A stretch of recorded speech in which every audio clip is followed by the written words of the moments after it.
মহিষাসর এই মন্দির প্রাঙ্গণে ৬২তম রথযাত্রা অনুষ্ঠানে উপস্থিত সম্মানিত সভাপতি, মঞ্চে উপবিষ্ট আছেন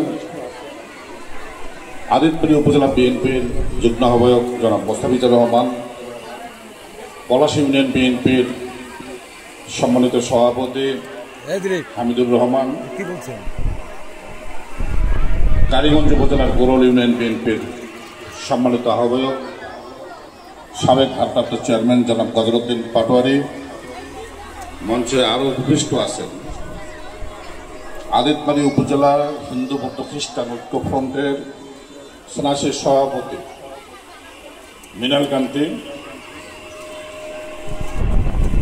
আমাদের মাঝে আরও উপস্থিত আছেন সুধীবৃন্দ, মন্দির কমিটির সাধারণ সম্পাদকবৃন্দ এবং সদস্যবৃন্দ, আমার সামনে উপবিষ্ট ভক্তমণ্ডলী, মাতৃমণ্ডলী, সবার প্রতি আমার আন্তরিক শুভেচ্ছা।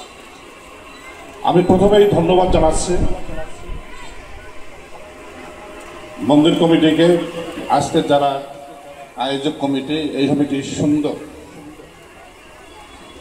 রথযাত্রা অনুষ্ঠানের আয়োজন করার জন্য আমি কৃতজ্ঞতা প্রকাশ করছি আমাকে এইভাবে একটি সুন্দর অনুষ্ঠানে আমন্ত্রণ করার জন্য। আসলে আমাদের বর্তমান যে সময়, আপনাকে ব্যবসা গরম আজকে, তাই না? আপনারা কিন্তু এসেছেন ভক্তমণ্ডলী, মাতৃমণ্ডলীরা আপনার ধর্মীয় বক্তব্য শোনার জন্য, কীর্তন শোনার জন্য। আমরা বলতে গেলে আর কি আপনাদেরকে একটু বিরক্তই করলাম। আমাদের নেতৃবৃন্দরা যে কথাগুলো বলেছেন, এরপরে আসলে কথা বলার অপেক্ষা রাখে না। এরপরেও আমাকে যদি সুযোগ দেওয়া হয়েছে, আমি দু একটি কথা বলবো।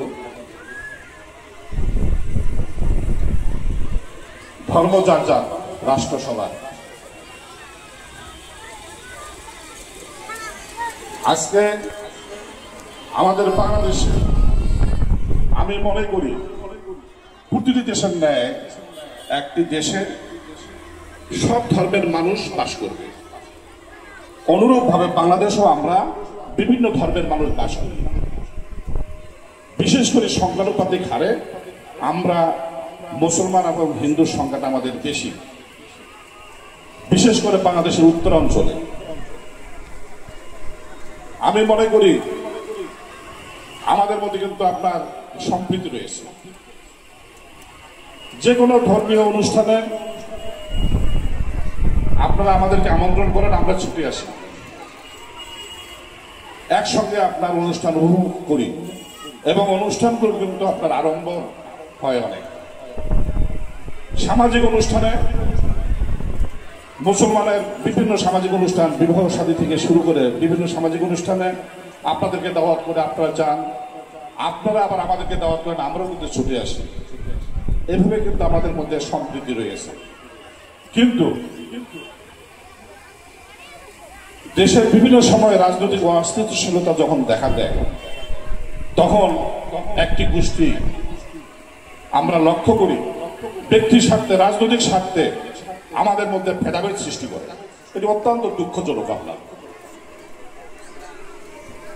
আমরা সকলেই এখানে জন্মগ্রহণ করেছি, আমরা এখানে মিলেমিশে থাকি, আমাদের মধ্যে সম্প্রীতি রয়েছে। দেশ এটা আমাদের সকলের দেশ, আপনার আমার সকলের দেশ। এখানে সম অধিকার আমাদের সকলের। এখানে আপনার আমার মধ্যে আইনের কোনো পার্থক্য নাই, অধিকারের কোনো পার্থক্য নেই। আমি আপনাদেরকে যেটা আহ্বান জানাবো, আমাকে এখানে যারা উপস্থিত আছে, আমি মনে করি আমাকে সকলেই চেনার কথা। যারা আমাকে দেখেন নাই, আপনার বিশেষ করে মা বোনেরা হয়তো বা অনেকে দেখেন নাই, কিন্তু আমার নাম আমি মনে করি সকলেই জানেন। যেহেতু আমি গত জাতীয় সংসদ নির্বাচনে 2018 সালে আমি আপনাদের লালমনিরহাট 2 নির্বাচনী এলাকা আদিতবাড়ি কালীগঞ্জে আপনাদের প্রার্থী ছিলাম। আমাদের স্থানীয় নেতৃবৃন্দ এখানে মোস্তাফিজার ভাই, হামিদুল ভাই তো বললেনই আপনাদের সন্তান। আমিও দায়িত্ব নিয়ে বলতে চাই, বিভিন্ন সময় আমি রাজনৈতিক জীবনে আমার দীর্ঘ সময় বিভিন্ন সময় আমি দেখেছি রাজনৈতিক অস্থিতিশীলতা যখন দেখা দিয়েছে, আমার যেটুকু দায়িত্ব, আমার যেটুকু আপনার এরিয়া, সেটি কিন্তু আমি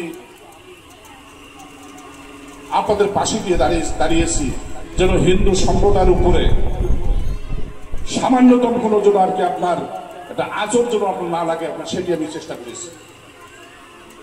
নেতৃবৃন্দরা বিশেষ করে হামিদুল ভাই বললেন যে সারা দেশে কি হয়েছে জানি না, এটি আমিও বলতে চাই যে সারা দেশে কি হয়েছে জানি না, কিন্তু আদিতবাড়ি কালীগঞ্জে হিন্দু সম্প্রদায়ের উপরে কোনো আপনার একটি আচরে দাগ লেগেছে আমি এটি মনে করি না। এইরকম একটি অস্থিতিশীলতা অবস্থায় আপনার যেহেতু আপনাদের কোনো সমস্যা হয় নাই, আপনারা বিশ্বাস রাখবেন যে আমি যদি আপনাদের প্রতিনিধিত্ব করার সুযোগ পাই এবং এই এলাকায় যেহেতু আমি রাজনীতি করি আর কি, আপনাদের কোনোদিন এক চুল পরিমাণ কেউ ক্ষতি আপনার করতে পারবে না। এই এলাকা সম্পর্কে আমার যেটি ধারণা, আপনাদের সংখ্যা কিন্তু এখানে মানে মুসলমানের চেয়ে কিন্তু কম নয়। আমি মনে করি এটি হিন্দু অধ্যুষিত এলাকার মতো আর কি। আপনার বিশেষ করে অর্থে, শিক্ষায় এখানে আপনাদের সম্প্রদায়ের লোকজন অন্যান্য এলাকার চেয়ে কিন্তু আপনারা অনেকে এগিয়ে। এই যে এখানে আমার পাশে আমার দাদা আছেন আর কি, আপনার অনেক আগে থেকে ওনাকে চিনি, সামাজিক রাজনৈতিক জীবনে, এমনকি আপনার কি শিক্ষক আপনি সব ছিলেন। আপনার আমার এই যে শ্রদ্ধাভাজন বড় ভাই মহিমাদা আছেন আমার পাশে, এখানে আমি অনেককে চিনি আর কি। আপনার এই ভূপতি আছে, হ্যাঁ, মিনাল কান্তিও তো আপনাদের পাশের সন্তান, আমার বন্ধুগুলো আছে এখানে অনেকে, তারপর আমার কলেজের ছাত্রছাত্রী অনেকে এখানে আছে, আপনার এলাকায় আছে। আমি যে কথাটি বলতে চাই, আমি আপনাদের কাছে দোয়া চাচ্ছি যে আগামী সংসদ নির্বাচনে এই এলাকায় গত নির্বাচনের ন্যায় হয়তো আপনাদের সামনে কি আমি আবারও প্রার্থী হয়ে আসার সুযোগ আমার আছে বা আসবো ইনশাল্লাহ। আমি আপনাদের কাছে দোয়া চাই, আপনাদের সহযোগিতা চাই, আপনাদের সমর্থন চাই। আর যে দাবিগুলো জানানো হয়েছে, যেহেতু আর কি আপনার সচ্ছল এলাকা, মন্দির প্রাঙ্গণে এসেও আপনার দেখতে পেলাম আর কি অনেক ডেভেলপমেন্ট হয়েছে। আমরা একটু যদি আপনার কি যোগ করি, হাত বাড়িয়ে দিই আপনার, তাহলে বাকি কাজটুকু হয়ে যাবে ইনশাল্লাহ। সেটি আমি আর কথা দিয়ে যাচ্ছি যে আমি যদি আপনাদের এলাকার প্রতিনিধিত্ব করার সুযোগ পাই, সেটি আমি করবো ইনশাল্লাহ। যেহেতু কীর্তন অনুষ্ঠান, ধর্মীয় অনুষ্ঠান আপনার শোনার জন্য কি আপনার সবাই কিন্তু বেকুল হয়ে এসেছেন, এরপরেও আপনাদের কাছে একটু সময় নিয়েছি, এই জন্য আপনারা এটি ক্ষমা দৃষ্টিতে দেখবেন। পরিশেষে সকলের সুস্বাস্থ্য এবং মঙ্গল কামনা করে আমি আমার কথা শেষ করছি। খোদা হাফেজ।